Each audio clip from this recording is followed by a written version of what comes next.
हर हर महादेव। देवों का देव महादेव जी के चरण में प्रणाम करती हूँ, मेरा प्रणाम स्वीकार हो। मैया गौरा पार्वती के चरण में प्रणाम करती हूँ, मेरा प्रणाम स्वीकार हो। गणपति ललनमा के चरण में प्रणाम करती हूँ, मेरा प्रणाम स्वीकार हो। गुरु भाई बहना, मैं एक महासवित्री व्रत की कथा सुनाने जा रही हूँ। वट सवित्री पूजा, जिसमें वर का पूजा होता है, यानी वरगद वृक्ष का पूजा की जाती है सुहाग की लंबे आयु के लिए, और कुमारी कन्या भी सुंदर वर के लिए पूजा करती है। तो चलिए कथा शुरू करते हैं बिना देर किए हुए। अश्वपति नाम के एक राजा थे और उनकी पत्नी थी। तो जो राजा थे बहुत प्रिय राजा थे, बड़े बलशाली थे और अपने प्रजा रक्षक थे।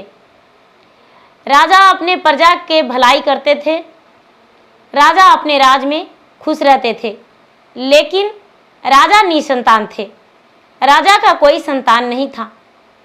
राजा अपने पुत्र के लिए, संतान के लिए बहुत यज्ञ कराएं, बहुत पूजा करवाएं, और राजा बहुत भगवान के भक्ति किए और पूजा पाठ के कराने से, पुत्र याग कराने से राजा के जो पत्नी थी उनकी ओद्र से एक बलशाली खूब सुंदर कन्या उत्पन्न हुई। कन्या जन्म ली तो राजा साहब कन्या जन्म लेने के बाद पुरोहित को, राजपुरोहित को बुलाए और उनका कुंडली बनाने के लिए और उनका भाग राशि दिखाने के लिए बोले। जब भाग राशि देखे राजपुरोहित तो कहते हैं कि ये तो बहुत अच्छा है, बहुत भाग्यशाली कन्या है, बहुत सुंदर सुशील है, इसका भाग बहुत उज्जवल है, भविष्य उज्जवल वाली है। धीरे धीरे समय बीतने लगा और बीते बीते और उसका नाम सावित्री रखा गया। जो राजपुरोहित थे वो बोले कि इसका नाम सावित्री रखा जाएगा, और सावित्री रखा गया।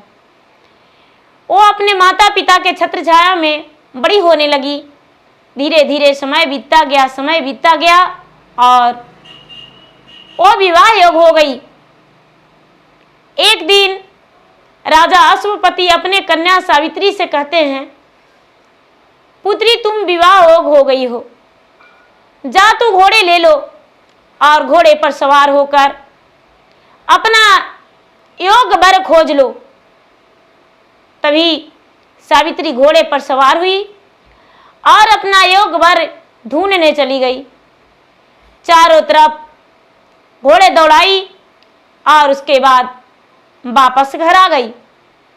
जब वापस घर आई तो राजा अश्वपति अपने कन्या सावित्री से कहते हैं, वहां पर नारद जी उस समय उपस्थित थे।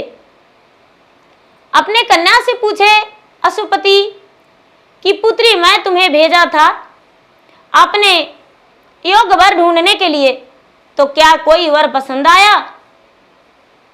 इतना ही में सावित्री बोली, हाँ पिताजी, मुझे एक वर पसंद आया है, जिसके माता पिता वन में रहते हैं, तपोवन में, और उसका नाम है सत्यवान है।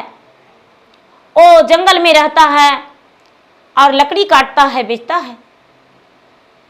वो मेरे विवाह योग बहुत सुंदर वर है। इतना ही में नारद जी कहते हैं कि नहीं, ये तो बहुत बड़ा अनर्थ होने वाला है, ऐसे कैसे हो सकता है? उसका तो आयु बहुत कम बच रहा है, सिर्फ 1 वर्ष आयु बच रहा है। उसका तो 1 वर्ष में मृत्यु हो जाएगा, उसका आयु तो है ही नहीं। गुरु भाई बहना, ये बात सुनकर राजा अश्वपति अपने कन्या से कहते हैं, पुत्री तुम ऐसा जो वर ढूंढी हो वो त्याग कर दो और कोई अच्छा वर ढूंढो, तुम्हें अच्छा वर से ब्याह कर देंगे। सावित्री बोली, पिताजी मैं तन से, मन से, दिल से मैं सत्यवान को अपना पति स्वीकार लिया हूं। और जो एक बार अपने मन में कोई भी स्त्री जाति, कोई भी कन्या तन से, मन से जिसे पति स्वीकार ले, उसका वही पति होगा। हमने सत्यवान को अपना मन में बैठा लिया हूं, वो मेरा योग वर है, हम ब्याह उसी से करेंगे। बहुत कोशिश करने के बाद भी नारद जी भी बहुत कोशिश किए और राजा अश्वपति भी बहुत कोशिश किए, लेकिन सावित्री नहीं मानी और सावित्री का विवाह सत्यवान से संपन्न हो गया। सावित्री सत्यवान से विवाह करके और सत्यवान के घर चली गई।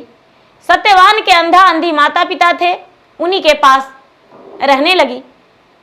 सत्यवान वन में जाते थे और लकड़ी काटते थे और लकड़ी काटकर बाजार ले जाकर बेचते थे और उसी से अपने माता पिता का और अपना पत्नी का प्रतिपाल करते थे।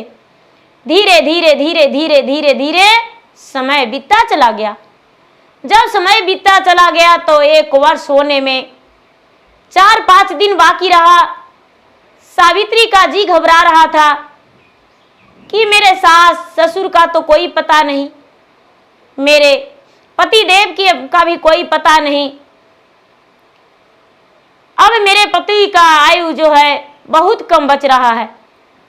सत्यवान से सावित्री बोली, पतिदेव जी, क्या आपके मदद करने के लिए मैं भी आपके साथ वन में चलूं लकड़ी काटने?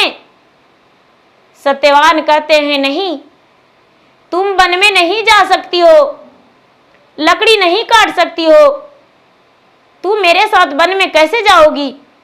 नहीं नहीं। सत्यवान के कहना सावित्री मानकर चुप रही और अपने सास और ससुर के पास चली गई और सास और ससुर से बोली, पिताजी, माताजी, क्या सत्यवान के मदद करने के लिए मैं भी वन में जाऊं लकड़ी काटने के लिए? माता पिता उसकी जो सास ससुर थे कहते हैं कि पुत्री, बहू तू जा सकती हो, अपना ख्याल रखना, तू तो राजघराने की बेटी है, लेकिन लकड़ी काटने जाएगी तो अपना ख्याल करना, और ज्यादा हम कुछ नहीं कर सकते हैं। इतना बात जब सुनी, आज्ञा मिल गया ससुर का, तो भोजन बना के और सास के ससुर के रख दी, भोजन करवा दी। अपने पति का भी भोजन करवा के अपने भी खुद भोजन कर ली और लकड़ी काटने के लिए अपने पति के साथ चल दी। 3-4 दिन लगातार साथ में गई। 5वां दिन सत्यवान का आयु पूरा हो चुका था। जंगल में सत्यवान और सावित्री दोनों गए और जाकर सत्यवान वृक्ष के ऊपर चढ़े तो सत्यवान का शरीर जो था वो थरथराहट होने लगा, नजर जो था नजर घूमने लगा। सत्यवान अपने पत्नी से सावित्री से बोले, सावित्री, मेरा शरीर जो है बेबस हो चुका हूं मैं अपने शरीर से, मेरा नजर घूम रहा है। सावित्री घबरा गई और अपने पति से बोली सत्यवान से, सत्यवान तुम नीचे उतर जाओ, आ जाओ, बाद में देखा जाएगा। सत्यवान नीचे आ गए और सावित्री अपने जांग पे सुला ली, अपना पति को सिर रख ली और रख के उनका सर को सहलाने लगी। इतना ही में स्वयं महादेव पूरे विराट रूप में, बड़े बड़े उनके सर में बाल, हाथ में बहुत बड़े गदा और लाल वस्त्र में वहां पर खड़ी हो गए अचानक। तभी सावित्री बोली, आप कौन हैं और क्यों यहाँ पे आए हैं, किस लिए आए हैं? यमराज बोले, मैं यमराज हूं और सत्यवान का प्राण मैं लेने आया हूं। सत्यवान का प्राण लेकर मैं यमलोक जाऊंगा। सावित्री बोली, महाराज, सबका प्राण लेने के लिए तो आपका दूत आता है, लेकिन सत्यवान का प्राण आप खुद लेने आए हैं, ऐसे कैसे हो सकता है? यमराज बोले, सत्यवान जो है बड़ा प्रतापी है और बहुत भक्ति करता है, दूसरे को मदद करता है, बहुत शक्तिशाली और महान पुरुष है, इसीलिए इसका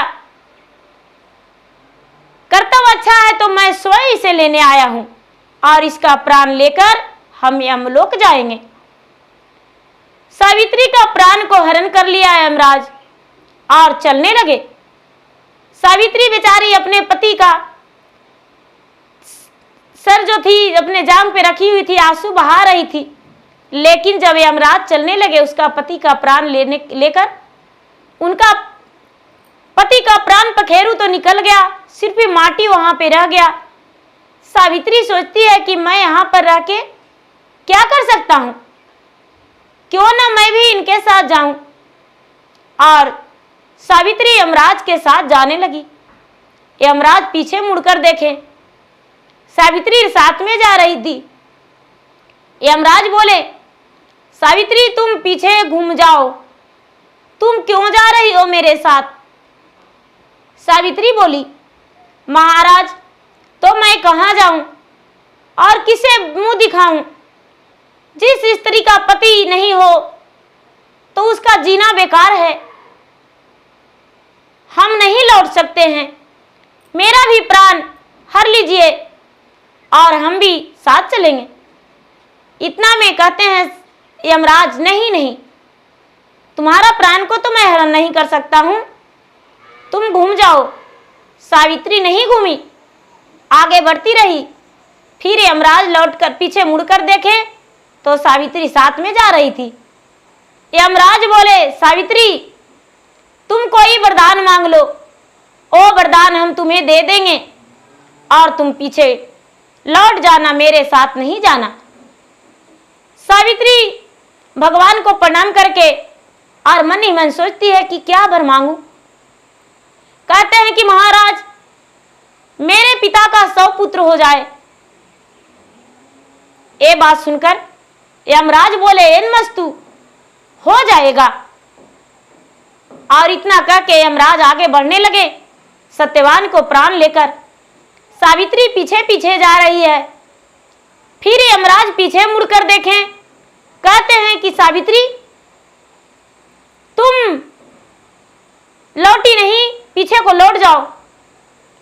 तू जितना वरदान मांगना चाहती हो, एक सत्यवान का प्राण छोड़कर कुछ भी मांग सकती हो, ओ हम तुम्हें अवश्य पूरा कर देंगे। सावित्री बोली, यमराज मेरा सास और ससुर का राज लौट जाए। एन मस्तु बोल दिए यमराज। फिर यमराज चलने लगे, आगे बढ़ने लगे। जब आगे बढ़ने लगे तो फिर से सावित्री साथ में चलने लगी। चलते चलते यमराज फिर से मुड़कर देखें तो कहते हैं, यमराज सावित्री लौट जाओ, मेरे साथ क्यों जा रही हो? सावित्री बोली, महाराज मेरे पति का प्राण आप लेकर जा रहे हैं तो मैं कैसे लौट जाऊं? यमराज बोले, कोई वर मांग लो, वो वर हम तुम्हें दे देंगे।